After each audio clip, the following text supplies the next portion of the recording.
ये आप न्यूज देख रहे हैं? पत्नी के ऊपर 50,000 रुपए का जुर्माना। झूठी पत्नी जिसने झूठा एफआईआर, झूठा 498 का केस अपने पति और अपने पति के परिवार पर लिखवा दिया जाता है, अब वो नहीं चलेगा। ऐसी पत्नी के ऊपर जो झूठे मुकदमे दर्ज करवा रही है, उसके ऊपर आप भी जुर्माना लगा सकते हैं। ये तो 50,000 रुपए का है, इससे हायर भी आप लगवा सकते हैं।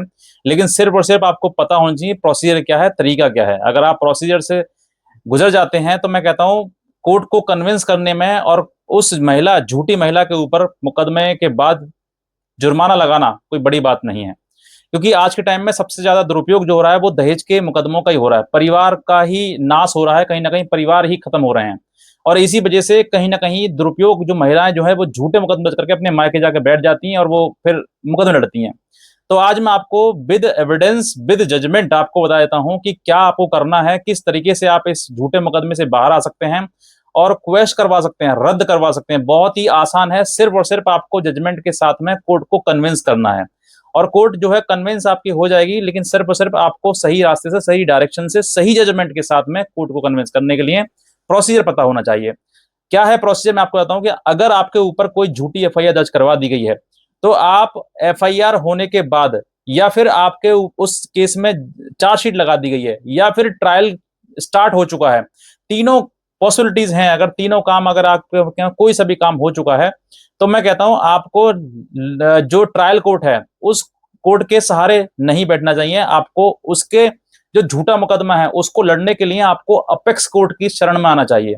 आपको हायर कोर्ट को बताना चाहिए ये कि मेरे ऊपर झूठा मुकदमा दर्ज करवाया गया है और इस तरीके से करवाया गया है। अगर आपके ऊपर जो झूठा मुकदमा है उसमें कोई एविडेंस नहीं है, कोई किसी प्रकार से कोई मेडिकल रिपोर्ट नहीं है। अगर फॉर एग्जांपल मैं बताता हूं आपके लिए कि एलिगेशन क्या लगाए जाते हैं कि साहब मुझे इन्होंने मारा पीटा, घर से बाहर निकाल दिया, मैं 2 कपड़े में घर से बाहर आ गई। ये कॉमन आपने देखा होगा कि कॉमन एक ड्राफ्टिंग है जो जिस आधार पर एक एफआईआर दर्ज करवा दी जाती है। ये मुझे मारते हैं, पीटते हैं, दहेज मांगते हैं मेरे से, और मेरे से तमाम हरासमेंट मुझे करते हैं, मेंटल क्रूअल्टी करते हैं। ये तमाम तरह के एलिगेशन आपके ऊपर लगा दिए जाते हैं। इन एलिगेशंस के आधार पर जो लगाया गया है उसके आधार पर एविडेंस के नाम पर जीरो होता है, कुछ होता ही नहीं है। कोई ना मारपीट का कोई मेडिकल है, ना मारपीट के कोई चोट का कोई निशान है, ना कोई मारपीट का किसी प्रकार की कोई ट्रीटमेंट, मेडिकल ट्रीटमेंट है। कुछ ऐसा होता ही नहीं है। दहेज मांगा, डॉरी मांगी, क्या एविडेंस है उसका? कुछ है ही नहीं। गाली गलौज करी, क्या एविडेंस है? कुछ है ही नहीं। ऐसा होता है कि आपने, कि कई बार आपने ऐसा देखा होगा कि सिर्फ और सिर्फ एलिगेशन, ऐसा लगता है कि हवा में बताया जा रहा है। ये सब कुछ जो कहानी है ना, वो पूरी मनगढ़ंत बनाई जा रही है। कुछ ऐसा होता ही नहीं है, कहानी कुछ और होती है, लेकिन उसको कानूनी रूप दिया जाता है ताकि वो कानून के तरीके से, किस तरीके से सेट किया जा सकता है, किस तरीके से मुकदमे वो दर्ज करवाया जा सकता है। ऐसा मुकदमा जो आपके ऊपर दर्ज करवा दिया है, इसमें कोई एविडेंस नहीं है, तो मैं कहता हूं आप बिल्कुल हार मत मानिए, बिल्कुल हाथ पे हाथ रख के मत बैठिए। ना ही ट्रायल कोर्ट के आप मतलब सहारे बैठिए। आप ये मत सोचिए कि भाई ट्रायल कोर्ट जो भी निर्णय देगा हमें मान्य है, बिल्कुल मान्य है आपके लिए। लेकिन अगर आपके पास रेमेडी है अपेक्स कोर्ट जाने की, आपके पास रेमेडी है हायर कोर्ट में उसको चैलेंज करने की, तो मैं कहता हूं आप चैलेंज करिए। और चैलेंज किस हिसाब से करना है, किस तरीके से करना है, मैं आपको आज आपको इसी वीडियो में बता देता हूं। मैं 2 जजमेंट आपको बताता हूं। 2 जजमेंट ऐसे जजमेंट हैं जिनके आधार पर आपकी एफआईआर 100% क्वैश हो जाएगी। अगर झूठी है तो एफआईआर हो, चार्जशीट हो, ट्रायल चल रहा हो, तब भी मैं कहता हूं वो क्वैश हो जाएगी। कैसे क्वैश हो जाएगी? सबसे पहले आपको, अगर आपके पास एफआईआर हुई है तो एफआईआर सर्टिफाइड कॉपी, और चार्जशीट लग गई है तो चार्जशीट की सर्टिफाइड कॉपी, अगर ट्रायल चल रहा है तो ऑर्डर शीट की सर्टिफाइड कॉपी। ये तीनों में से कोई भी सर्टिफाइड, तीनों अगर होती है तो अच्छी बात है, तीनों होने चाहिए आपके पास में। होकर सीधे आप अपने हायर कोर्ट में जाइए, हाई कोर्ट, आपके स्टेट का जो भी हाई कोर्ट पड़ता है वहां हाई कोर्ट में जाइए, और मैं जो जजमेंट बता रहा हूं उन जजमेंट की कॉपी का सहारा लेते हुए, रेफरेंस लेते हुए उन जजमेंट्स का आप अपने कोर्ट में बहस करवाइए, या खुद भी कर सकते हैं अगर आप कैपेबल हैं तो। आप सबसे पहले, मैं इलाहाबाद हाई कोर्ट का एक जजमेंट बताता हूं, जिस जजमेंट के आधार पर आपको राहत मिल जाएगी, क्वैश हो जाएगा। ये सामने जजमेंट है, ये आप देख लीजिएगा और पढ़ लीजिए।